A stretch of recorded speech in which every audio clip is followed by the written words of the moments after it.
ਸਤਨਾਮ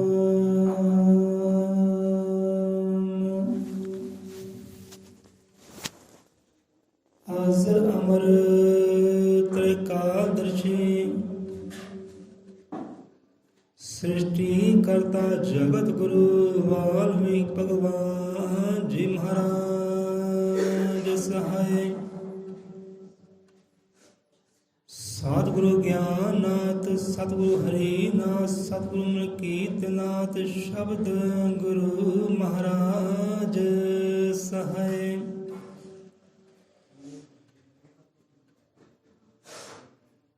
बोले सौ निरपै श्री गुरु वाल्मीकि दयावान जी की जय। संता भगतां की जय। सतगुरु दे श्रद्धालुआं दी सदा सदा संसार चो जय होवे।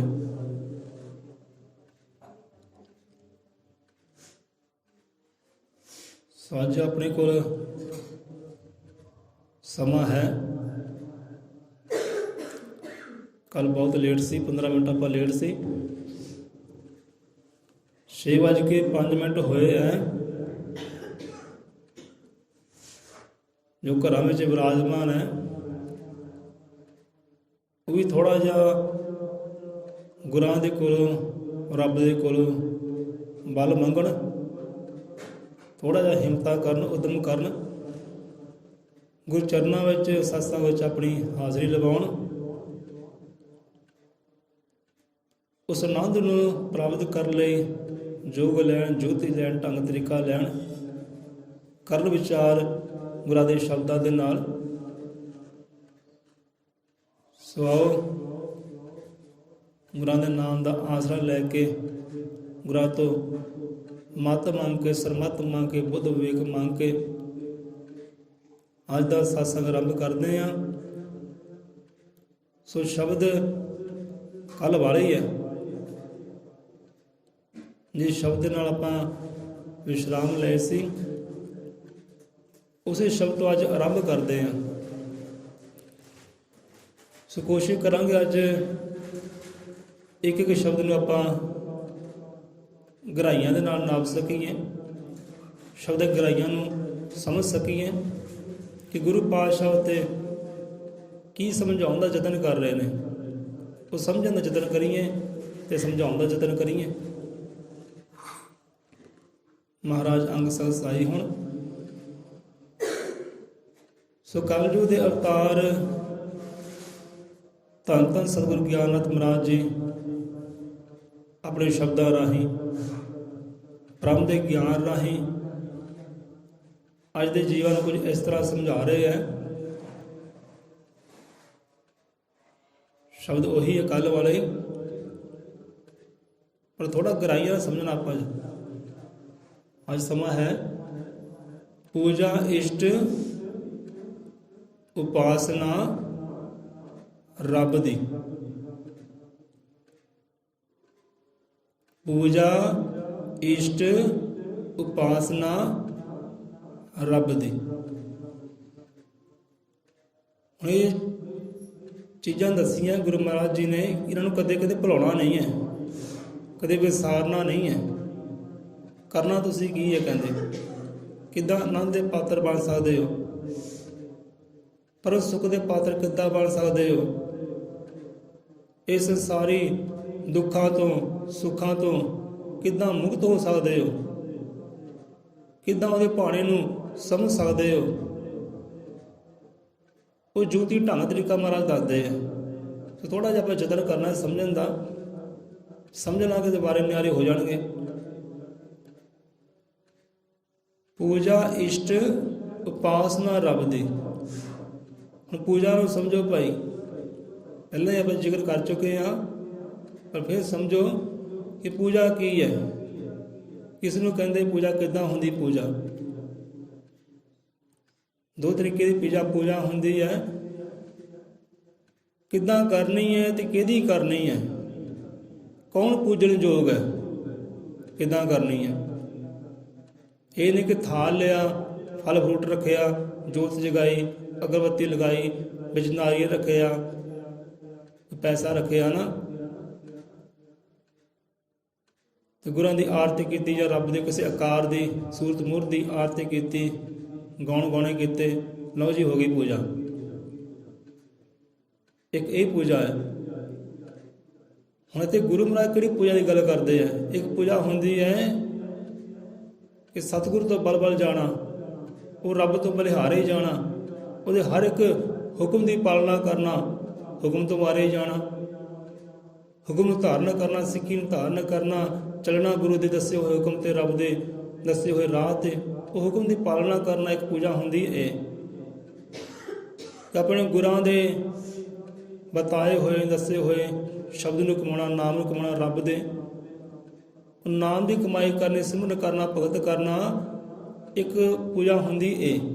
ਤੇ ਇਹ ਪੂਜਾ ਉੱਤਮ ਹੈ। ਪੂਜਾ ਕਹਿੰਦੇ ਉਹੀ ਜਿਹਦਾ ਪਹਿਲਾਂ ਕਹਿਣਾ ਕੀਤਾ ਸੀ, ਜਿਹੜਾ ਤੁਹਾਡੇ ਵਿੱਚ ਤਬਦੀਲੀ ਲੈ ਕੇ ਆਵੇ, ਤੁਹਾਡਾ ਸੁਭਾਅ ਚੇਂਜ ਹੋਵੇ, ਤੁਹਾਡਾ ਕਿਰਦਾਰ ਚੇਂਜ ਹੋਵੇ, ਤੁਹਾਡੀ ਸੋਚ, ਤੁਹਾਡਾ ਕਰਮ ਚੇਂਜ ਹੋਵੇ, ਉਹ ਪੂਜਾ ਕਹਿੰਦੇ ਬੈਸਟ ਹੈ। ਇਹੋ ਜਿਹੀ ਪੂਜਾ ਕਿਹੜੀ ਹੈ? ਜਿਹੜੀ ਪੂਜਾ ਦੇ ਨਾਲ ਸੁਭਾਅ ਵੀ ਚੇਂਜ ਹੁੰਦਾ ਹੈ, ਕਰਮ ਵੀ ਚੇਂਜ ਹੁੰਦਾ ਹੈ, ਬੰਦੇ ਦੀ ਸੋਚ ਵੀ ਚੇਂਜ ਹੁੰਦੀ ਹੈ, ਸੁਭਾਅ ਵੀ ਚੇਂਜ ਹੁੰਦਾ ਹੈ, ਬੰਦਾ ਪੂਰਾ ਜੀਵਨ ਤਬਦੀਲ ਹੋ ਜਾਂਦਾ, ਬਦਲ ਜਾਂਦਾ ਹੈ। ਪੂਜਾ ਕਹਿੰਦੇ ਕਿਹੜੀ ਹੈ? ਪੂਜਾ ਦੱਸ ਰਹੇ ਗੁਰੂ ਮਹਾਰਾਜ, ਸਮਝਣ ਦਾ ਯਤਨ ਕਰਿਓ ਕਿ ਪੂਜਾ ਇਸ਼ਟ ਉਪਾਸਨਾ ਰੱਬ ਦੀ।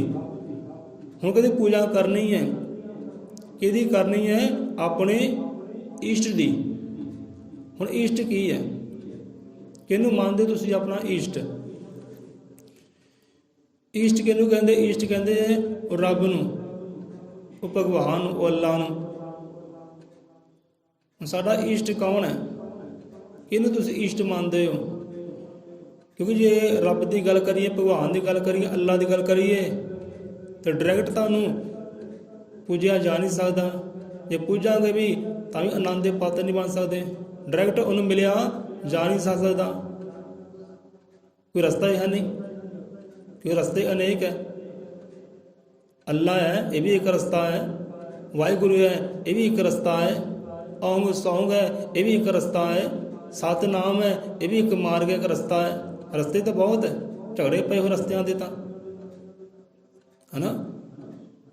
ਇਹਨਾਂ ਰਸਤਿਆਂ ਦੇ ਝਗੜੇ ਪਏ ਹੋਏ ਹੈ। ਤੂੰ ਆਹ ਰਸਤਾ ਪਕੜ, ਤੇਰੇ ਲਈ ਚੰਗਾ ਹੈ, ਤੂੰ ਆਹ ਰਸਤਾ ਪਕੜ, ਤੇਰੇ ਲਈ ਚੰਗਾ ਹੈ। ਝਗੜੇ ਪਏ ਆ ਤਾਂ ਰਸਤਾ ਪਕੜੀਏ ਕਿਹੜਾ, ਪਹੁੰਚੀਏ ਕਿੱਦਾਂ?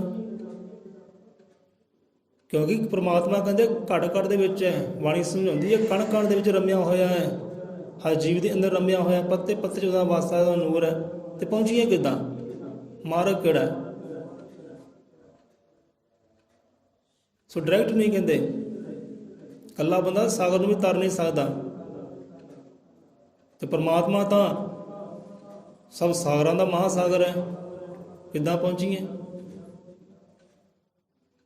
ਇਸ ਕਰਕੇ ਕਹਿੰਦੇ ਨਾਮ ਦਾ ਬੇੜਾ ਹੈ ਉਹ ਜਹਾਜ਼। ਹੁਣ ਇਸ਼ਟ ਕਿਹਨੂੰ ਮੰਨਦੇ? ਇਸ਼ਟ ਕਿਹਨੂੰ ਕਹਿੰਦੇ? ਕਈ ਮੇਰਾ ਇਸ਼ਟ ਕੌਣ ਹੈ?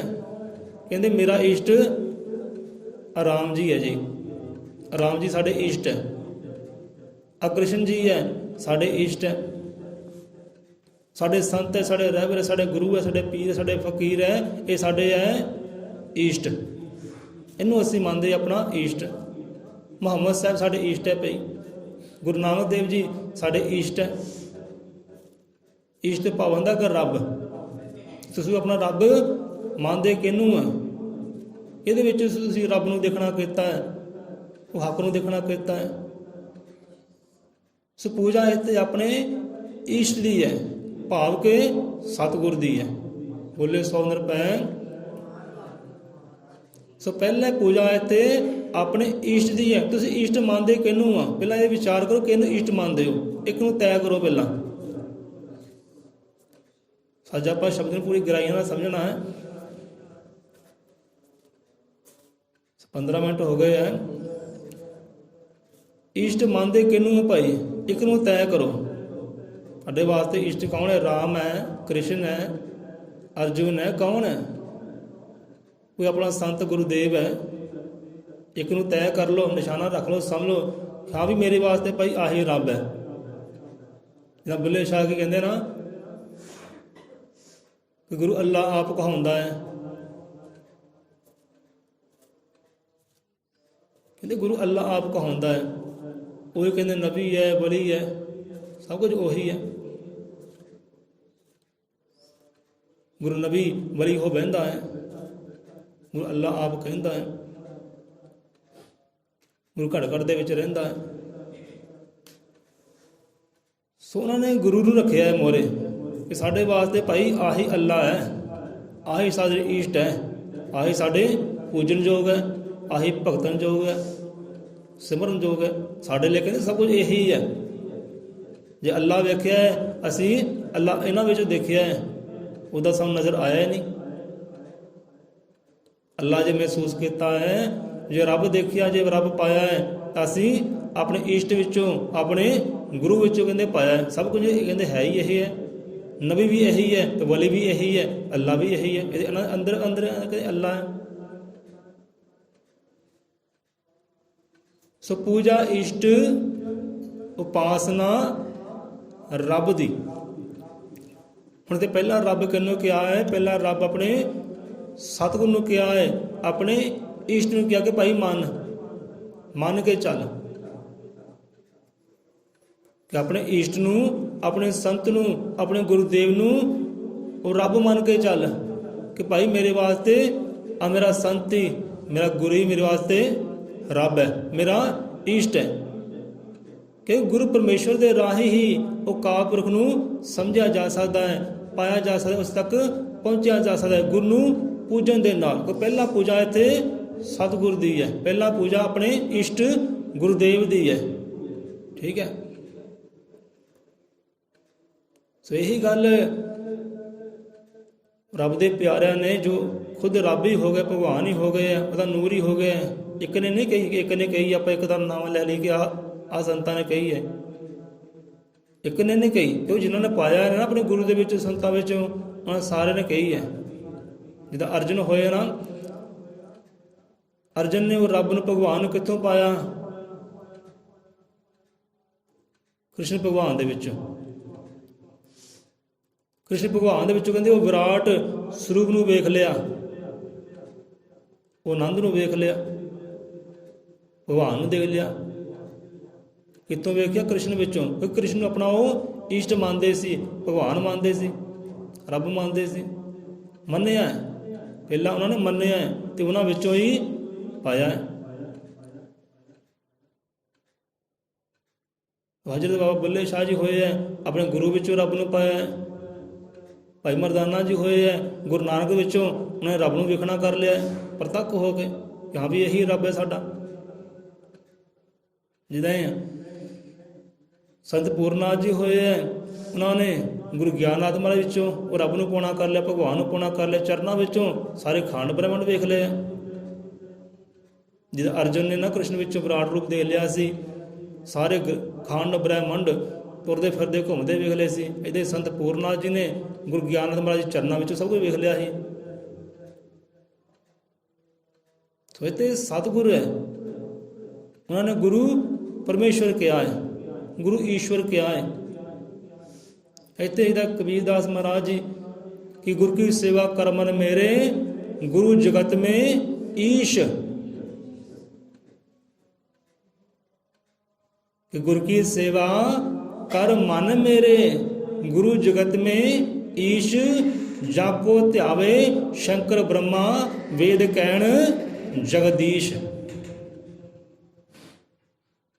इत्थे गुरु है, क्योंकि जिन्होंने गुरु विच पाया है ना, वही कह रहे हैं ना, वही समझा रहे हैं कि पूजा इष्ट उपासना रब दी। सो रब इत्थे कौन है? अपना सतगुरु है, अपना संत रहबर है। सो अपने संत नूं, अपने इष्ट नूं, ਉਹਨੂੰ ਰੱਬ ਮੰਨ, ਭਗਵਾਨ ਮੰਨ, ਫਿਰ ਤੁਰ। ਕਹਿੰਦੇ ਰੱਬ ਮੰਨ ਕੇ ਤੁਰੇਗਾ ਫਿਰ ਪਾ ਸਕਦਾ ਆਨੰਦ। ਉਹਦੇ ਵਿੱਚੋਂ ਹੀ ਕਹਿੰਦੇ ਪਾਏਗਾ, ਬਾਹਰੋਂ ਨਹੀਂ ਪਾਏਗਾ, ਉਹਦੇ ਵਿੱਚੋਂ ਹੀ ਉਹ ਪਾਰ ਨੂੰ ਪਰਮੇਸ਼ਵਰ ਨੂੰ ਪਾਉਣਾ ਕਰੇਗਾ, ਵਿੱਚੋਂ ਹੀ ਆਨੰਦ ਸੁੱਖ ਨੂੰ ਵਿੱਚ ਹੀ ਪਾਉਣਾ ਕਰੇਗਾ। ਸੋ ਮੰਨ ਕੇ ਕਹਿੰਦੇ ਚੱਲ ਪੂਜਾ ਕਰਨੀ ਹੈ ਤਾਂ ਆਪਣੇ ਪਹਿਲਾਂ ਸੰਤ ਦੀ, ਪਹਿਲਾਂ ਗੁਰਦੇਵ ਦੀ। ਸੋ ਇਹੀ ਗੱਲ ਫਿਰ ਆਪਾਂ ਕਹਿੰਦੇ ਆ ਕਿਸੇ ਇੱਕ ਸੰਤ ਨੇ ਨਹੀਂ ਕਹੀ। ਗੁਰੂ ਨਾਨਕ ਦੇਵ ਜੀ ਉਹਨਾਂ ਨੇ ਗੁਰੂ ਨੂੰ ਪੂਜਣ ਦੀ ਗੱਲ ਕੀਤੀ ਹੈ। ਗੁਰੂ ਗੋਬਿੰਦ ਸਿੰਘ ਮਹਾਰਾਜ ਉਹਨਾਂ ਨੇ ਗੁਰੂ ਦੀ ਪੂਜਣ ਦੀ ਗੱਲ ਕੀਤੀ ਹੈ। ਸਤਿਗੁਰੂ ਕਬੀਰਦਾਸ ਮਹਾਰਾਜ ਜੀ ਉਹਨਾਂ ਨੇ ਇੱਕ ਸ਼ਬਦ ਅੰਦਰ ਨਹੀਂ ਅਨੇਕਾਂ ਸ਼ਬਦਾਂ ਅੰਦਰ ਸਤਿਗੁਰੂ ਨੂੰ ਪੂਜਣ ਦੀ ਗੱਲ ਕੀਤੀ ਹੈ। ਸਤਿਗੁਰੂ ਰਵਿਦਾਸ ਮਹਾਰਾਜ ਜੀ ਰੇ ਮਨ ਮੇਰੇ ਸਤਿਗੁਰੂ ਕੀ ਪੂਜਾ ਕੀਜੈ, ਸਤਿਗੁਰੂ ਕੀ ਪੂਜਾ ਕੀਜੈ। ਇੱਥੇ ਹੀ ਮਨ ਨੂੰ ਸਮਝਾਉਣਾ ਕੀਤਾ ਕਿ ਸਤਿਗੁਰੂ ਨੂੰ ਪੂਜਣਾ ਕਰ। ਪਰ ਇੱਥੇ ਵੀ ਉਹੀ ਗੱਲ ਹੈ ਕਿ ਪੂਜਾ ਇਸ਼ਟ ਉਪਾਸਨਾ ਰੱਬ ਦੀ। ਇੱਥੇ ਰੱਬ ਕੌਣ ਹੈ? ਆਪਣਾ ਗੁਰੂ ਪਰਮੇਸ਼ਵਰ ਹੈ, ਸਤਿਗੁਰੂ ਹੈ। ਇਸ਼ਟ ਮਨ ਕਹਿੰਦੇ ਉਹਨੂੰ, ਪਹਿਲਾ ਇਸ਼ਟ ਤੇਰਾ ਉਹ ਹੈ, ਉਹਨੂੰ ਰੱਬ ਮੰਨ ਕੇ ਤਰੋ। ਸੋ ਇਹਨਾਂ ਸ਼ਬਦਾਂ ਦੀ ਵਿਚਾਰ ਬੜੀ ਹੈ। ਸੋ ਇੱਕ ਵਾਰ ਫਿਰ ਆਪਾਂ ਦੁਹਰਾਉਣਾ ਕਰਾਂਗੇ ਸਤਿਗੁਰੂ ਕਬੀਰਦਾਸ ਦਾ ਸ਼ਲੋਕ ਸ਼ਬਦ ਕਿ ਗੁਰ ਕੀ ਸੇਵਾ ਕਰ ਮਨ ਮੇਰੇ ਗੁਰੂ ਜਗਤ ਮੇ ਈਸ਼। ਕਹਿੰਦੇ ਜਗ ਦੇ ਵਿੱਚ ਕੋਈ ਰੱਬ ਹੈ ਨਾ, ਉਹ ਰੱਬ ਪਤਾ ਕਿਹੜਾ? ਕਹਿੰਦੇ ਸਤਿਗੁਰੂ ਹੀ ਹੈ।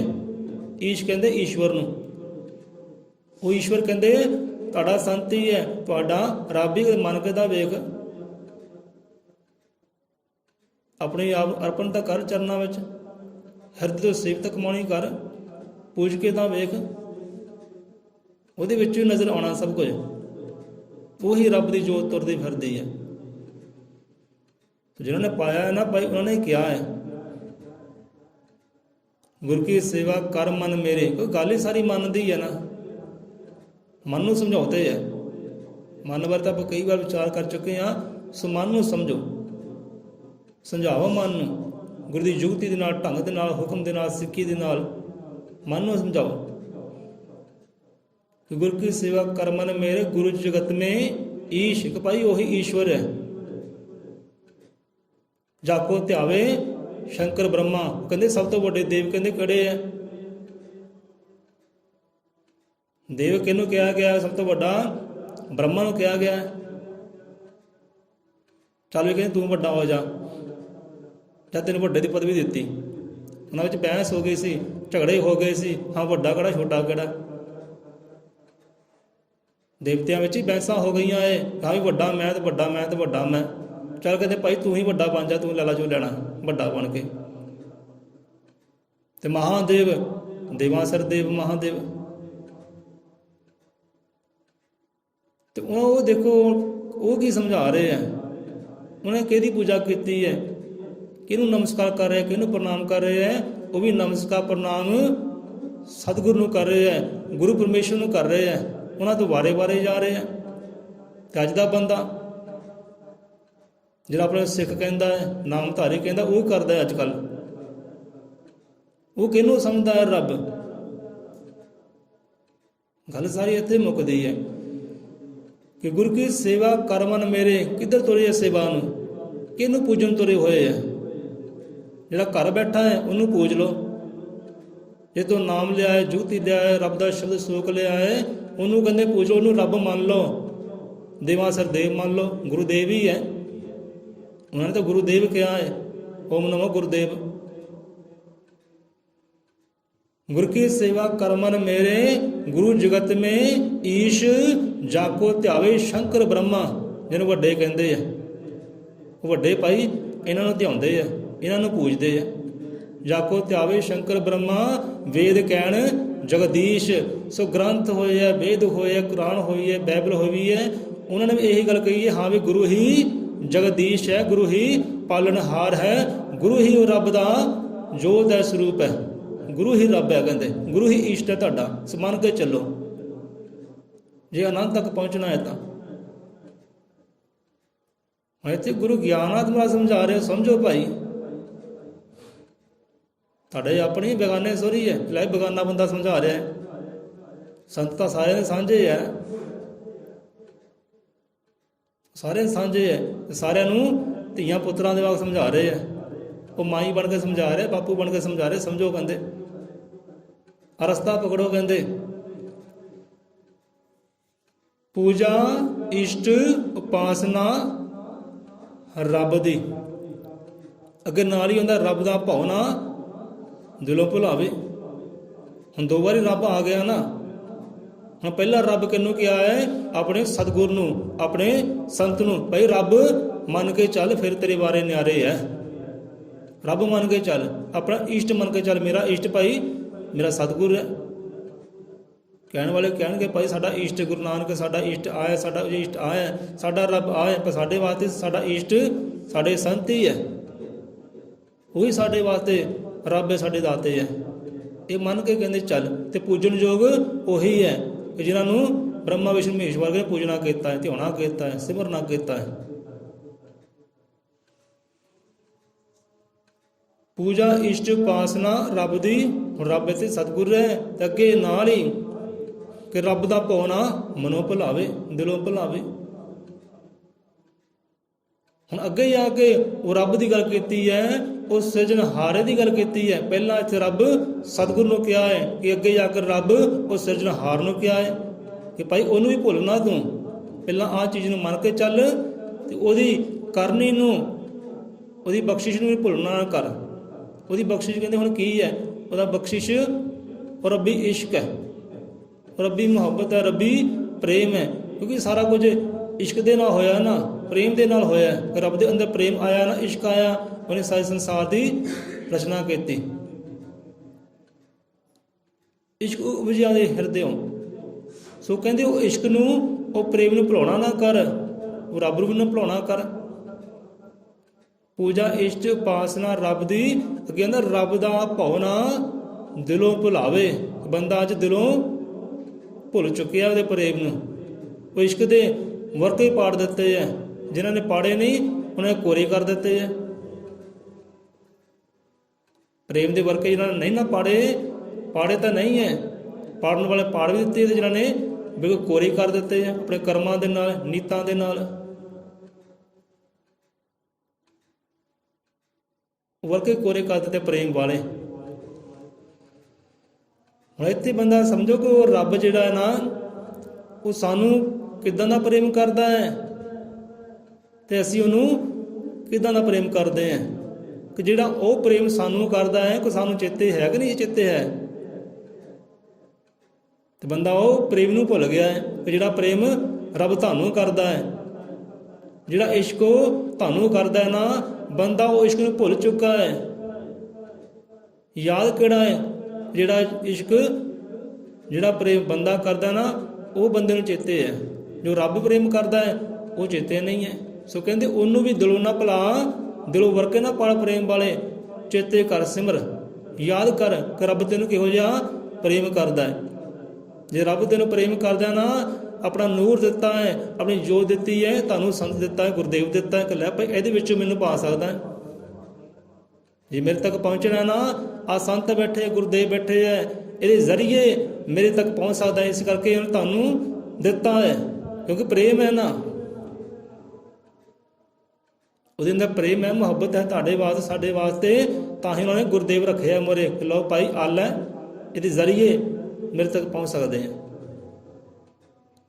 ਸੋ ਰੱਬੀ ਪ੍ਰੇਮ ਨੂੰ ਨਾ, ਉਹ ਰੱਬੀ ਹੁਲਾਰਿਆਂ ਨੂੰ, ਰੱਬੀ ਇਸ਼ਕ ਨੂੰ ਬੰਦਾ ਭੁੱਲ ਚੁੱਕਾ ਹੈ। ਉਹ ਵਰਕੇ ਪਾੜ ਦਿੱਤੇ ਪ੍ਰੇਮ ਵਾਲੇ। ਤੇ ਯਾਦ ਕੀ ਹੈ ਬੰਦੇ ਨੂੰ? ਜੋ ਬੰਦਾ ਪ੍ਰੇਮ ਕਰਦਾ ਉਹ ਚੇਤੇ ਹੈ। ਹੁਣ ਬੰਦਾ ਕਿਹੋ ਜਿਹਾ ਪ੍ਰੇਮ ਕਰਦਾ? ਕਦੋਂ ਪ੍ਰੇਮ ਕਰਦਾ ਹੈ ਰੱਬ ਨੂੰ? ਕਦੋਂ ਸਤਿਗੁਰੂ ਨੂੰ ਪ੍ਰੇਮ ਕਰਦਾ ਹੈ? ਜਦੋਂ ਉਹਨੂੰ ਕੋਈ ਕਾਮਨਾ ਹੁੰਦੀ ਹੈ, ਜਦੋਂ ਉਹਨੂੰ ਕੋਈ ਸਵਾਰਥ ਹੁੰਦਾ ਹੈ, ਜਦੋਂ ਉਹਨੂੰ ਕੋਈ ਮਤਲਬ ਹੁੰਦਾ ਹੈ, ਜਦੋਂ ਚਾਰੇ ਪਾਸੇ ਹਨੇਰਾ ਹੋ ਜਾਂਦਾ ਹੈ, ਇਹ ਪਿੰਜਰੇ 'ਚ ਫਸ ਜਾਂਦਾ ਨਾ, ਉਦੋਂ ਫਿਰ ਉਹਦੇ ਅੰਦਰ ਪ੍ਰੇਮ ਉਪਜਦਾ ਹੈ, ਸਵਾਰਥ ਵਾਲਾ, ਕਾਮਨਾ ਵਾਲਾ। ਤੇ ਬੰਦਾ ਇਹੋ ਜਿਹਾ ਪ੍ਰੇਮ ਰੱਬ ਨੂੰ ਕਰਦਾ ਹੈ, ਪਰ ਰੱਬ ਇਹੋ ਜਿਹਾ ਪ੍ਰੇਮ ਬੰਦੇ ਨੂੰ ਨਹੀਂ ਕਰਦਾ। ਸੋ ਕਹਿੰਦੇ ਉਹੋ ਜਿਹਾ ਪ੍ਰੇਮ ਕਰ ਜਿਹੋ ਜਿਹਾ ਪ੍ਰੇਮ ਤੈਨੂੰ ਰੱਬ ਕਰਦਾ ਹੈ, ਉਹਨੂੰ ਯਾਦ ਰੱਖ। ਪੂਜਾ ਇਸ਼ਟ ਉਪਾਸਨਾ ਰੱਬ ਦੀ, ਰੱਬ ਦਾ ਭਾਉ ਨਾ ਦਿਲੋਂ ਭੁਲਾਵੇ। ਉਹਦੇ ਪ੍ਰੇਮ ਨੂੰ ਭੁਲਾ ਨਾ ਦਿਲੋਂ।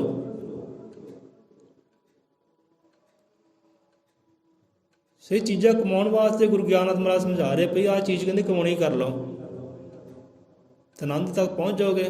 ਇਹ ਦੁੱਖਾਂ ਤੋਂ ਸੁੱਖਾਂ ਤੋਂ ਮੁਕਤ ਹੋ ਸਕਦੇ ਹੋ। ਪੂਜਾ ਇਸ਼ਟ ਉਪਾਸਨਾ ਰੱਬ ਦੀ, ਰੱਬ ਦਾ ਭਾਉ ਨਾ ਦਿਲੋਂ ਭੁਲਾਵੇ। ਰੱਬ ਦੀ ਬਖਸ਼ੀ ਮਾਇਆ ਚੋਂ ਹਿੱਸਾ ਲੋੜਵੰਦਾਂ ਦੇ ਹਿੱਸੇ ਲਾਵੇ। ਹੁਣ ਆ ਵੀ ਸ਼ਬਦ ਬੜੇ ਸਮਝਣ ਵਾਲੇ ਆ ਕਿ ਰੱਬ ਦੀ ਬਖਸ਼ੀ ਮਾਇਆ ਚੋਂ ਹਿੱਸਾ ਲੋੜਵੰਦਾਂ ਦੇ ਹਿੱਸੇ ਲਾਵੇ। ਹੁਣ ਰੱਬ ਨੇ ਸਾਨੂੰ ਕਿਹੜੀ ਮਾਇਆ ਬਖਸ਼ੀ ਕੀਤੀ? ਮਾਇਆ ਹੈ ਕੀ? ਇਹ ਮਾਇਆ ਨੂੰ ਸਮਝੋ ਭਾਈ। ਇਹ ਸਾਰਾ ਸੰਸਾਰ ਜੋ ਵੀ ਆਪਾਂ ਵੇਖ ਰਹੇ ਆ ਨਾ, ਜਿੱਥੇ ਤੱਕ ਸਾਡੀ ਨਜ਼ਰ ਜਾਂਦੀ ਹੈ ਇਹ ਸਾਰਾ ਮਾਇਆ ਜਾਲ ਹੀ ਹੈ, ਬ੍ਰਹਮ ਜਾਲ ਹੀ ਹੈ। ਹੁਣ ਮਾਇਆ ਜਾਲ ਹੈ ਸਾਰਾ ਸੰਸਾਰ। ਇਹ ਮਾਇਆ ਨੂੰ ਆਪਾਂ ਵੇਖਦੇ ਕਿੱਦਾਂ ਆ? ਕਿਹੜੀ ਸੁਭਾਅ ਨਾਲ ਵੇਖਦੇ ਆ? ਉਹ ਬੰਦੇ ਦੀ ਆਪਣੀ ਸੋਚ, ਆਪਣਾ ਕਿਰਦਾਰ, ਆਪਣਾ ਸੁਭਾਅ। ਕਈ ਤਾਂ ਮਾੜੀ ਨਜ਼ਰ ਨਾਲ ਵੇਖਦੇ ਆ, ਕਈ ਸਾਰਾ ਸੰਸਾਰ ਹੀ ਕਹਿੰਦੇ ਮਾੜਾ ਹੈ। ਤੇ ਇੱਕ ਚੰਗੀ ਨਜ਼ਰ ਨਾਲ ਵੇਖਦਾ ਹੈ, ਉਹ ਕਹਿੰਦਾ ਸਾਰਾ ਸੰਸਾਰ ਹੀ ਬੜਾ ਖੂਬਸੂਰਤ, ਬੜਾ ਹਸੀਨ ਹੈ। ਭਾਈ ਇਹ ਮਾਇਆ ਜਾਲ ਉਹਦੇ ਬੜੇ ਹਸੀਨ ਹੈ। ਸਾਰਾ ਸੰਸਾਰ ਉਹਦੀ ਮਾਇਆ ਹੈ। ਬੰਦੇ ਦੀ ਆਪਣੀ ਕਰਨੀ, ਉਹ ਪ੍ਰਯੋਗ ਕਿੱਦਾਂ ਕਰਦਾ ਹੈ, ਇਸਤੇਮਾਲ ਕਿੱਦਾਂ ਕਰਦਾ ਹੈ, ਵੇਖਦਾ ਕਿੱਦਾਂ ਹੈ, ਇਹ ਬੰਦੇ ਦੀ ਆਪਣੀ ਮੱਤ ਹੈ। ਕਈਆਂ ਨੂੰ ਖੂਬਸੂਰਤ ਲੱਗਦੀ ਹੈ ਮਾਇਆ ਤੇ ਕਈਆਂ ਨੂੰ ਬੜੀ ਭੈੜੀ ਲੱਗਦੀ ਹੈ। ਵਿਸ਼ੇ ਵਿਕਾਰ ਕਈਆਂ ਨੂੰ ਲੱਗਦੀ ਹੈ, ਪਾਪ ਲੱਗਦੀ ਹੈ। ਇਹ ਬੰਦੇ ਦੀ ਆਪਣੀ ਆਪਣੀ ਸੁਭਾਅ ਹੈ, ਵੇਖਣੀ ਹੈ। ਸੋ ਰੱਬ ਦੀ ਮਾਇਆ 'ਚੋਂ ਹਿੱਸਾ ਕਹਿੰਦੇ, ਰੱਬ ਦੀ ਬਖਸ਼ੀ ਮਾਇਆ 'ਚੋਂ ਹਿੱਸਾ ਲੋੜਵੰਦਾਂ ਦੇ ਹਿੱਸੇ ਲਾਓ। ਰੱਬ ਨੇ ਕਿਹੜੀ ਮਾਇਆ ਬਖਸ਼ੀ ਕੀਤੀ ਹੈ, ਕਿਹੜੀ ਹਿੱਸੇ ਲਾਈਏ ਉਹਦੇ। ਹੁਣ ਇੱਥੇ ਨੇਕੀਆਂ ਕਮਾਉਣ ਦੀ ਗੱਲ ਕੀਤੀ ਹੈ ਗੁਰੂ ਮਹਾਰਾਜ ਜੀ ਨੇ ਕਿ ਨੇਕੀਆਂ ਕਮਾ। ਬੰਦਾ ਕਹੇ ਮੈਨੂੰ ਤਾਂ ਬਖਸ਼ਿਆ ਕੁਝ ਨਹੀਂ, ਮੈਂ ਹਿੱਸੇ ਕਿਸੇ ਕੀ ਲਾਵਾਂ, ਮੈਂ ਕੀ ਕਿਸੇ ਨੂੰ ਦੇਵਾਂ, ਮੈਨੂੰ ਤਾਂ ਬਖਸ਼ਿਆ ਕੁਝ ਨਹੀਂ, ਮੈਨੂੰ ਤਾਂ ਮਾਇਆ ਬਖਸ਼ੀ ਨਹੀਂ ਕਿ ਮਾਇਆ ਲਾ ਸਕਾਂ, ਕਿਸੇ ਦੀ ਲੋੜਵੰਦ ਨੂੰ ਭੇਟਾ ਕਰ ਸਕਾਂ, ਮੈਂ ਤਾਂ ਬਖਸ਼ਿਆ ਕੁਝ ਨਹੀਂ। ਸਮਝਣ ਦਾ ਯਤਨ ਕਰੀਏ ਕਿ ਮਾਇਆ, ਮਾਇਆ ਦਾ ਰੂਪ ਕੀ ਹੈ। ਇਹ ਧੀਆਂ ਕੀ ਹੈ, ਇਹੀ ਮਾਇਆ ਦਾ ਰੂਪ ਹੈ। ਇਹ ਪੁੱਤਰ ਕੀ ਹੈ, ਇਹੀ ਮਾਇਆ ਦਾ ਰੂਪ ਹੈ। ਜ਼ਮੀਨਾਂ ਕੀ ਹੈ, ਮਾਇਆ ਦਾ ਰੂਪ ਹੈ। ਧਨ ਦੌਲਤਾਂ ਹੈ, ਮਾਇਆ ਦਾ ਰੂਪ ਹੈ। ਇਹ ਆਪਣਾ ਪੂਰਾ ਜੀਵਨ ਹੈ, ਇਹ ਵੀ ਇੱਕ ਮਾਇਆ ਹੀ ਹੈ। ਬਖਸ਼ਿਸ਼ ਕਿਹੜੀ ਹੈ? ਬਖਸ਼ਿਸ਼ ਉਹ ਪਰਮਾਤਮਾ ਦੀ। ਹੁਣ ਨੇਕੀਆਂ ਕਮਾਉਣ ਦੀ ਤੇ ਗੱਲ ਆਈ ਹੈ ਕਿ ਪਿਆਰਾ ਜੋ ਤੈਨੂੰ ਰੱਬ ਨੇ ਬਖਸ਼ਿਆ ਨਾ, ਉਹ ਰੱਬ ਦੇ ਜੀਵਾਂ ਤੇ ਕੁਰਬਾਨ ਕਰਨਾ ਸਿੱਖ ਲੈ, ਭੇਟਾ ਕਰਨਾ ਸਿੱਖ ਲੈ, ਕਿ ਦੁੱਖ ਵਿੱਚ ਸੁੱਖ ਵਿੱਚ ਕੰਮ ਆਉਣਾ ਸਿੱਖ ਲੈ। ਹੁਣ ਬਹੁਤ ਜੀਵ ਹੈ ਜੋ ਮਾਇਆ ਦਾਨ ਕਰਦੇ ਹੈ। ਕਿਸੇ ਨੇ ਹਸਪਤਾਲ ਖੁਲਵਾ ਦਿੱਤਾ, ਮਾਇਆ ਭੇਟਾ ਕੀਤੀ। ਮਾਇਆ ਕੀ ਭੇਟਾ ਕੀਤੀ? ਕਿਸੇ ਨੇ ਆਪਣੀ ਜ਼ਮੀਨ ਦੇ ਦਿੱਤੀ, ਲੈ ਵੀ ਆ ਲੈ, ਜੇ 10 ਕਿੱਲੇ ਕਿੱਲਾ ਲੈ ਵੀ ਆ ਦਿੱਤੀ ਭਲੇ ਵਾਸਤੇ। ਇੱਦਾਂ ਦੇ ਬਹੁਤ ਜੀਵ ਹੈ। ਭਗਵਾਨ ਵਾਲਮੀਕੀ ਮਹਾਰਾਜ ਜੀ ਦੇ ਮੰਦਿਰ ਹੈ, ਸੋਨਾ ਮੰਦਿਰਾਂ ਨੂੰ ਆਪਣੀ ਜ਼ਮੀਨਾਂ ਵੀ ਦਾਨ ਕੀਤੀਆਂ, ਕਈਆਂ ਨੇ ਆਪਣੀਆਂ ਧਨ ਦੌਲਤਾਂ ਸਭ ਕੁਝ ਦਾਨ ਕੀਤਾ ਹੈ। ਇਹੋ ਜਿਹੇ ਜੀਵ ਵੀ ਹੈ ਜਿਹੜਾ ਪੂਰੇ ਕੰਪਲੀਟ ਤਿਆਰ ਕੀਤਾ ਹੈ ਮੰਦਿਰ, ਕਿ ਸੰਗਤ ਦਾ 1 ਰੁਪਈਆ ਵੀ ਲੱਗਣ ਨਹੀਂ ਦਿੱਤਾ, ਕਿ ਭਾਈ ਸਾਰਾ ਅਸੀਂ ਲਾਉਂਦੇ ਹਾਂ, ਇਹ ਸਾਡੀ ਮਨ ਦੀ ਭਾਵਨਾ, ਸਾਡੀ ਮਨ ਦੀ ਸ਼ਰਧਾ, ਸਾਡਾ ਇਸ਼ਕ, ਸਾਡਾ ਪ੍ਰੇਮ। ਉਹਨਾਂ ਲੋਕਾਂ ਨੇ ਆਪਣੀ ਜ਼ਮੀਨ ਵੀ ਦਿੱਤੀ ਤੇ ਛੱਤ ਤੱਕ ਬਣਾ ਕੇ ਪੂਰਾ ਤਿਆਰ ਕਰਕੇ ਮੰਦਿਰ ਵੀ ਤਿਆਰ ਕੀਤੇ। ਇਹੋ ਜਿਹੇ ਜੀਵ ਵੀ ਹੈ। ਸੋ ਮਾਇਆ ਕਹਿੰਦੇ ਅਨੇਕਾਂ ਰੂਪ ਹੈ। ਜਿੱਥੇ ਕੋਈ ਜ਼ਮੀਨਾਂ ਹੈ, ਅੱਧਾ ਹਿੱਸਾ ਕਿਤੇ ਸਮਾਜ ਨੂੰ ਦੇ ਦੇ। ਜੋ ਘਰ-ਬਾਰ ਨਹੀਂ ਹੈ, ਜਿਹਦੇ ਸਿਰ ਤੇ ਛੱਤ ਨਹੀਂ ਹੈ, ਕਰਦੇ ਹੀ ਹਨ ਲੋਕ ਇਹੋ ਜਿਹੇ ਜੀਵ ਬਹੁਤ ਹੈ। ਰੱਬ ਦੇ ਪਿਆਰੇ ਇਹੋ ਜਿਹੇ ਬਹੁਤ ਹੈ ਜੋ ਆਪਣੇ ਥਾਂ ਦਿੰਦੇ, ਲੈ ਭਾਈ ਲੈ ਮੇਰੀ ਜਗ੍ਹਾ ਲੈ ਲੈ, ਆਪਣਾ ਘਰ ਵਸਾ ਕਹਿੰਦੇ। ਸੋ ਇਹ ਜ਼ਮੀਨ ਵੀ ਇੱਕ ਮਾਇਆ ਹੈ ਤੇ ਦਾਨ ਕਰਨ ਵਾਲੇ ਜ਼ਮੀਨਾਂ ਵੀ ਦਾਨ ਕਰਦੇ ਆ। ਬਹੁਤ ਜੀਵੇ ਇਹੋ ਜਿਹੇ ਆ। ਸੋ ਇੱਦਾਂ ਕਹਿੰਦੇ ਨੇਕੀਆਂ ਕਮਾਉਣੀਆਂ ਕਰ ਲੈ, ਇੱਦਾਂ ਭਲਾ ਕਰ ਲੈ ਕਿਸੇ ਦਾ। ਜੇ ਜ਼ਮੀਨ ਨਹੀਂ ਕਿ ਧਨ ਦੌਲਤਾਂ ਹੈ, ਧਨ ਦੌਲਤਾਂ ਲੁਟਾਉਣ ਵਾਲੇ ਬਹੁਤ ਹੈ, ਲੱਖਾਂ ਲੱਖਾਂ ਕਰੋੜਾਂ ਕਰੋੜਾਂ ਦਾਨੀ ਪੁਰਖ ਬਹੁਤ ਹੈ। ਤੇ ਬਖਸ਼ਿਸ਼ ਦਾਤ ਕਿਹਦੀ ਹੈ? ਪਰਮਾਤਮਾ ਦੀ। ਤੇ ਰੱਬ ਦਾ ਬਖਸ਼ਿਆ ਹੋਇਆ ਰੱਬ ਦੇ ਜੀਵਾਂ ਤੇ ਲੁਟਾ ਦਿੱਤਾ ਹੈ, ਦਾਨ ਕਰ ਦਿੱਤਾ ਹੈ ਤੇ ਨੇਕ ਕਮਾਈਆਂ ਕਰ ਲਈਆਂ। ਚਲੋ ਧਨ ਵੀ ਦੌਲਤਾਂ ਵੀ ਨਹੀਂ ਹੈ ਤਾਂ ਇੱਦਾਂ ਵੀ ਕਹਿੰਦੇ ਕਰ ਲਓ। ਕੋਈ ਧੀ ਹੈ, ਕੋਈ ਪੁੱਤਰ ਹੈ, ਆਪਣੇ ਸਮਾਜ ਤੋਂ ਕੁਰਬਾਨ ਕਰ ਦਿਓ, ਲੈ ਭਾਈ ਆ ਸਾਡੇ ਵਾਸਤੇ ਸਮਾਜ ਨੂੰ ਦਾਨ। ਇਹ ਸਮਾਜ ਸੇਵਾ ਕਰੇਗਾ, ਲੋਕਾਂ ਦੇ ਹਿੱਤ ਦੀ ਗੱਲ ਕਰੇਗਾ, ਲੋਕਾਂ ਦੇ ਦੁੱਖ ਵਿੱਚ ਇਹ ਸਹਾਈ ਹੋਏਗਾ। ਜਾਓ ਦਿੱਤਾ ਅਰਪਣ ਕੀਤਾ ਕਹਿੰਦੇ। ਤੇ ਇਹ ਵੀ ਇੱਕ ਦਾਨ ਹੀ ਹੈ, ਬਹੁਤ ਵੱਡਾ ਦਾਨ ਹੈ। ਨਹੀਂ ਤਾਂ ਗੁਰੂ ਵਾਲਮੀਕ ਦਇਆਵਾਨ ਜੀ ਉਹਨਾਂ ਦੇ ਆਸ਼ਰਮ ਤੇ ਅਨੇਕਾਂ ਹੀ ਪੁੱਤਰ ਦਾਨ ਹੋਏ ਆ। ਸੰਤ ਪੂਰਨਾਥ ਜੀ ਲੈ ਲਓ, ਸੰਤ ਪੂਰਨਾਥ ਵੀ ਮਾਈ ਬਾਪ ਦਾ ਇੱਕੋ ਇੱਕ ਪੁੱਤਰ ਸੀ। ਤੇ ਗੁਰਾਂ ਨੇ ਪਹਿਲਾਂ ਹੀ ਕਹਿ ਦਿੱਤਾ ਸੀ, ਭਾਈ ਹੋਸ਼ ਵਿੱਚ ਹੋ ਗਿਆ ਨਾ, ਜਵਾਨ ਹੋ ਗਿਆ, ਭੇਟਾ ਇੱਥੇ ਕਰ ਦਿਓ, ਕਿਉਂਕਿ ਇਹਨੇ ਸਮਾਜ ਸੇਵਕ ਬਣਨਾ ਹੈ। ਇਹ ਸਮਾਜ ਨੂੰ, ਕੌਮ ਨੂੰ ਇਹਨੇ ਰਾਹ ਦਿਖਲਾਉਣੇ ਹੈ।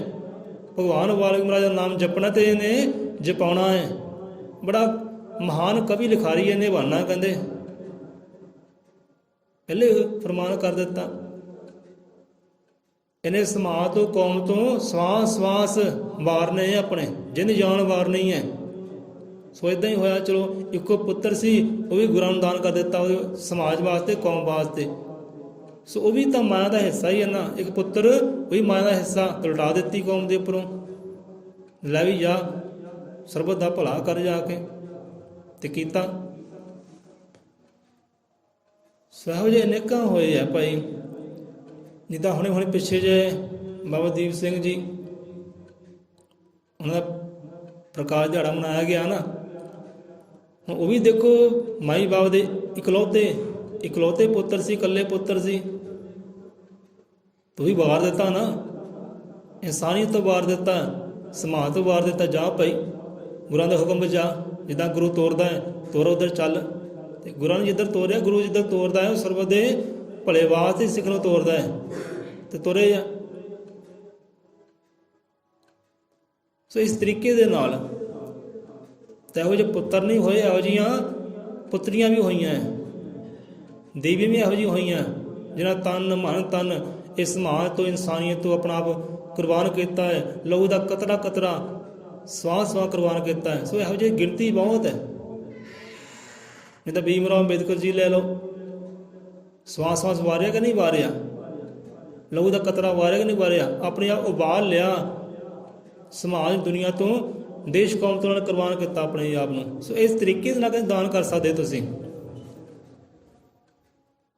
ਇਸ ਤਰੀਕੇ ਦੇ ਨਾਲ ਇਹ ਮਾਇਆ ਸੰਸਾਰ ਤੋਂ, ਸਮਾਜ ਤੋਂ ਹਿੱਸੇ ਲਾ ਸਕਦੇ ਆ। ਧਨ ਦੌਲਤਾਂ ਨਹੀਂ, ਜ਼ਮੀਨ ਨਹੀਂ ਤਾਂ ਆਪਣੇ ਸਵਾਸ ਹੀ ਲਾ ਦਿਓ, ਆਪਣਾ ਜੀਵਨ ਲਾ ਦਿਓ। ਆਪਣਾ ਆਪ ਤਾਂ ਹੈ ਹੀ ਆ ਨਾ। ਅੱਜ ਕਿਸੇ ਨੂੰ ਕਹੋ ਲਿਆਓ ਪਈ ਇੱਕ ਪੁੱਤਰ ਨਾ ਆਪਣੇ ਸਮਾਜ ਵੱਲ ਤੋਰੋ, ਸਮਾਜ ਦਾ ਭਲਾ ਕਰੇ, ਸਮਾਜ ਦੇ ਕੰਮ ਆਵੇ। ਕਹਿੰਦੇ ਨਹੀਂ ਭਾਈ, ਆ ਗੁਰੂ ਘਰ ਦਾ ਸੇਵਾਦਾਰ ਫਲਾਨਾ ਪੁੱਤਰ ਬਣੇ, ਸਾਡਾ ਪੁੱਤਰ ਨਹੀਂ। ਸਾਡਾ ਪੁੱਤਰ ਘਰ ਦੇ ਕੰਮ ਕਰੇ, ਆਪਣਾ ਬੱਚੇ ਪਾਲੇ, ਆਪਣਾ ਸੰਸਾਰ ਚਲਾਵੇ, ਸਾਨੂੰ ਧਨ ਦੌਲਤਾਂ ਲਿਆ ਕੇ ਦੇਵੇ। ਸਮਾਜ ਦੀ ਸੇਵਾ ਇਹ ਨਾ ਕਰੇ, ਦੂਜਾ ਕਰੇ, ਦੂਸਰੇ ਦਾ ਪੁੱਤਰ ਕਰੇ, ਦੂਸਰੇ ਦਾ ਕਰੇ, ਸਾਡਾ ਨਾ ਕਰੇ। ਦੂਸਰੇ ਦਾ ਕਰਦਾ ਹੈ, ਸਮਾਜ ਸੇਵਕ ਬਣਦਾ ਹੈ, ਭਲਾ ਕਰਦਾ ਹੈ, ਸਭਨਾਂ ਦਾ ਭਲਾ ਮੰਗਦਾ ਹੈ। ਦੂਸਰੇ ਕਦਾ ਖੁਸ਼ ਹੁੰਦੇ, ਆਨੰਦ ਹੁੰਦੇ, ਤਾਂ ਆਪਣਾ ਕਰ ਲੈ ਦੁਖੀ ਪਰੇਸ਼ਾਨ। ਹਾਂ ਵੀ ਇਹ ਕਿਹੜੇ ਪਾਸੇ ਲੱਗ ਗਿਆ। ਸੋ ਸਮਝਣ ਯਤਨ ਕਰੋ ਕਿ ਰੱਬ ਦੀ ਬਖਸ਼ੀ ਮਾਇਆ 'ਚੋਂ ਹਿੱਸਾ ਲੋੜਵੰਦਾਂ ਦੇ ਹਿੱਸੇ ਲਾਵੇ। ਸੋ ਇਸ ਤਰੀਕੇ ਦੇ ਨਾਲ ਕਿਤੇ ਲੋੜਵੰਦ ਇਨਸਾਨ ਦੇ ਕੰਮ ਆ ਸਕਦੇ ਹੋ। ਸੋ ਇਹੀ ਹੈ ਮਾਇਆ। ਧੀਆਂ ਪੁੱਤ ਹੀ ਮਾਇਆ, ਜ਼ਮੀਨਾਂ ਇਹ ਮਾਇਆ, ਧਨ ਦੌਲਤ ਇਹ ਮਾਇਆ ਹੈ। ਇਹ ਜੀਵਨ ਪੂਰਾ ਮਾਇਆ ਹੀ ਹੈ। ਤੇ ਜੀਵਨ ਕਹਿੰਦੇ ਇਹ ਮਾਇਆ ਰੱਬ ਦੀ ਬਖਸ਼ਿਸ਼ ਹੋਈ ਹੈ, ਤੇ ਰੱਬ ਦੇ ਪਿਆਰਿਆਂ ਤੇ ਕੁਰਬਾਨ ਕਰ ਦੇ, ਇਹਦੇ ਕੰਮ ਆ ਜਾ, ਕਹਿੰਦੇ ਨੇਕੀਆਂ ਕਮਾ ਲੈ। ਪੂਜਾ ਇਸ਼ਟ ਉਪਾਸਨਾ ਰੱਬ ਦੀ, ਰੱਬ ਦਾ ਭਵਨਾ ਦਿਲੋਂ ਭੁਲਾਵੇ। ਰੱਬ ਦੀ ਬਖਸ਼ੀ ਮਾਇਆ 'ਚ ਹਿੱਸਾ ਲੋੜਵੰਦਾਂ ਦੇ ਹਿੱਸੇ ਲਾਵੇ। ਲੋੜਵੰਦ ਬਹੁਤ ਹੈ। ਅੱਜ ਸਾਡਾ ਸਮਾਜ ਹੀ ਬਹੁਤ ਲੋੜਵੰਦ ਹੈ। ਸਮਾਜ ਨੂੰ ਪ੍ਰਚਾਰਕ ਦੀ ਵੀ ਲੋੜ ਹੈ, ਪਾਠੀਆਂ ਦੀ ਵੀ ਲੋੜ ਹੈ, ਸੇਵਾਦਾਰਾਂ ਦੀ ਵੀ ਲੋੜ ਹੈ, ਕਵੀ ਲਿਖਾਰੀਆਂ ਦੀ ਵੀ ਲੋੜ ਹੈ, ਰਾਜਨੀਤੀ ਵਾਲੇ ਜਿਹੜੇ ਹੈ ਰਾਜਨੀਤੀ ਦੀ ਵੀ ਲੋੜ ਹੈ, ਸਮਾਜਿਕ ਦੀ ਵੀ ਲੋੜ ਹੈ, ਧਾਰਮਿਕ ਦੀ ਵੀ ਲੋੜ ਹੈ। ਲੋੜਵੰਦ ਹੈ ਸਮਾਜ ਪੂਰੀ ਤਰ੍ਹਾਂ, ਪਰ ਲੋੜ ਪੂਰੀ ਕਿਹੜਾ ਕਰੇ? ਤੁਰੇ ਕਿਹੜਾ ਇਸ ਮਾਰਗ ਵੱਲ ਕਿ ਬਲਾਈ ਲੋੜਾਂ ਮੈਂ ਪੂਰੀਆਂ ਕਰਦਾ, ਮੈਂ ਬਣਦਾ ਸਮਾਜ ਸੇਵਕ। ਸੋ ਇਹ ਸਮਝਾਉਂਦਾ ਤੈਨੂੰ ਭਾਈ ਆਹ ਤਰੀਕੇ ਨਾਲ ਨੇਕੀਆਂ ਕਹਿੰਦੇ ਕਮਾ ਲੈ, ਆਨੰਦ ਨੂੰ ਪਾ ਲੈ। ਸੋ ਇਹ ਤੇ ਰਸਨਾ ਨੂੰ ਵਿਸ਼ਰਾਮ ਦਈਏ। ਸੋ ਕਾਫੀ ਸਮਾਂ ਹੋ ਗਿਆ, ਫਿਰ ਸਮਝਣ ਦਾ ਯਤਨ ਕਰਿਓ ਕਿ ਪੂਜਾ, ਇਸ਼ਟ, ਉਪਾਸਨਾ ਰੱਬ ਦੀ, ਰੱਬ ਦਾ ਪਾਉਣਾ ਦਿਲੋਂ ਭੁਲਾਵੇ, ਰੱਬ ਦੀ ਬਖਸ਼ੀ ਮਾਇਆ ਚੋਂ ਹਿੱਸਾ ਲੋੜਵੰਦਾਂ ਦੇ ਹਿੱਸੇ ਲਾਵੇ। ਨਹੀਂ ਤਾਂ ਗੁਰੂਆਂ ਰਹਿਬਰਾਂ ਜੀਵਨ ਦੇਖ ਲਓ, ਜਿਹਦਾ ਕਹਿਣਾ ਕਿ ਤਨਾ ਕਿ ਪੁੱਤਰ ਵੀ ਕਮਾਇਆ ਹੀ ਹੈ, ਤੇ ਪੁੱਤਰ ਵਾਰੇ ਕਿ ਨਹੀਂ ਵਾਰੇ? ਸਮਾਜ ਤੋਂ, ਕੌਮ ਤੋਂ, ਆਪਣੇ ਖਾਲਸੇ ਤੋਂ ਪੁੱਤਰ ਵਾਰੇ ਕਿ ਨਹੀਂ ਵਾਰੇ? ਆਪਣਾ ਆਪ ਵਾਰਿਆ ਕਿ ਨਹੀਂ ਵਾਰਿਆ? ਆਪਣੇ ਪਰਿਵਾਰ ਵਾਰੇ ਕਿ ਨਹੀਂ ਵਾਰੇ? ਵਾਰੇ ਆ ਨਾ। ਉਹੀ ਮਾਇਆ ਰੱਬ ਦੀ ਬਖਸ਼ਿਸ਼ ਹੋਈ ਹੈ, ਤੇ ਉਹੀ ਮਾਇਆ ਸੰਸਾਰ ਤੋਂ, ਕੌਮ ਤੋਂ, ਇਨਸਾਨੀਅਤ ਤੋਂ ਵਾਰ ਦਿੱਤੀ ਹੈ। ਜਾਓ ਭਾਈ, ਤੁਹਾਨੂੰ ਕੁਰਬਾਨ ਕੀਤਾ, ਅੱਖਾਂ 'ਚੋਂ ਹੰਝੂ ਨਾ ਆਵੇ, ਆਪਣਾ ਆਪ ਕੁਰਬਾਨ ਕਰ ਦਿਓ। ਜਾਓ, ਤੋਰੇ ਤੁਹਾਨੂੰ ਸਮਾਜ ਦੀ ਸੇਵਾ ਵਾਸਤੇ। ਤੋ ਇਹ ਸੇਵਾ ਕਮਾਈ ਹੈ, ਨੇਕੀਆਂ ਕਮਾਈਆਂ, ਤਾਂ ਅੱਜ ਦੀਵੇ ਵੀ ਉਹਨਾਂ ਦੀ ਰੌਸ਼ਨ ਹੈ ਜਿਹਨਾਂ ਨੇ ਨੇਕੀਆਂ ਕਮਾਈਆਂ। ਕਿਸੇ ਦਾ ਇੱਕ ਸੀ ਉਹ ਵੀ ਤੋੜ ਦਿੱਤਾ ਹੈ, ਜਿਹਦੇ ਚਾਰ ਸੀ ਉਹ ਚਾਰ ਵੀ ਤੋੜ ਦਿੱਤੇ ਹੈ, ਪੂਰਾ ਪੂਰਾ ਪਰਿਵਾਰ ਹੀ ਵਾਰ ਦਿੱਤੇ ਹੈ। ਇੱਦਾਂ ਸੰਤ ਹੋਏ ਹੈ, ਇਹ ਗੁਰਦੇਵ ਵੀ ਹੋਏ ਹੈ। ਆਪਣਾ ਆਪ ਦਾ ਵਾਰਿਆ, ਆਪਣਾ ਪੂਰਾ ਪਰਿਵਾਰ ਵੀ ਪੂਰਾ ਹੀ ਵਾਰਿਆ ਹੈ। ਇਹਦਾ ਭਾਈ ਜੇਤਾ ਜੀ ਲੈ ਲਓ, ਭਾਈ ਜੇਤਾ ਜੀ ਲੈ ਲਓ, ਕੌਮ ਤੋਂ, ਸਮਾਜ ਤੋਂ ਉਹਨਾਂ ਨੇ ਆਪਣਾ ਆਪ ਦਾ ਵਾਰਿਆ ਹੀ ਹੈ, ਆਪਣਾ ਪੂਰਾ ਪਰਿਵਾਰ ਹੀ ਵਾਰਿਆ। ਉਹਨਾਂ ਦੇ 4 ਪੁੱਤਰ ਹੋਏ ਹੈ, ਉਹਨਾਂ ਨੇ 4 ਪੁੱਤਰ ਵੀ ਵਾਰੇ ਹੈ। ਤੋ ਮਾਇਆ ਕਿਹਦੀ ਹੈ? ਉਹੀ ਮਾਇਆ ਰੱਬ ਦੀ ਹੈ, ਤੇ ਰੱਬ ਦੇ ਜੀਵਾਂ ਤੋਂ, ਇਨਸਾਨੀਅਤ ਤੋਂ ਵਾਰ ਦਿੱਤੀ, ਕੁਰਬਾਨ ਕਰ ਦਿੱਤੀ ਹੈ। ਕਿਸ ਦੇ ਕੰਮ ਆ ਗਏ ਜਿਹਨਾਂ ਨੂੰ ਲੋੜ ਸੀ ਭਾਈ, ਜਿਹਨਾਂ ਨੂੰ ਲੋੜ ਸੀ ਨਾ, ਧਰਮ ਨੂੰ ਲੋੜ ਸੀ, ਉਹ ਸੱਚ ਨੂੰ ਲੋੜ ਸੀ, ਉਹ ਹੱਕ ਨੂੰ ਲੋੜ ਸੀ, ਉਹ ਲੋੜਵੰਦ ਦੇ ਕੰਮ ਆ ਗਏ। ਦੀਵੇ ਅਜ ਰੋਸ਼ਨ ਉਹਨਾਂ ਦੇ। ਸੁਆਓ ਬੁੱਲੇ 100 ਰੁਪਏ ਅਜ਼ਰਮ ਤ੍ਰਿਕਾਲਦਰਸ਼ੀ ਸ੍ਰਿਸ਼ਟੀ ਕਰਤਾ वाल्मीक दयावान जी की जय। सो गुरु की सेवा करमन मेरे, गुरु जगत में ईश, जाको त्यावे शंकर ब्रह्मा, वेद कहण की कहण चेता, वेद कहण जगदीश। जपया तेरा नाम गोपाल,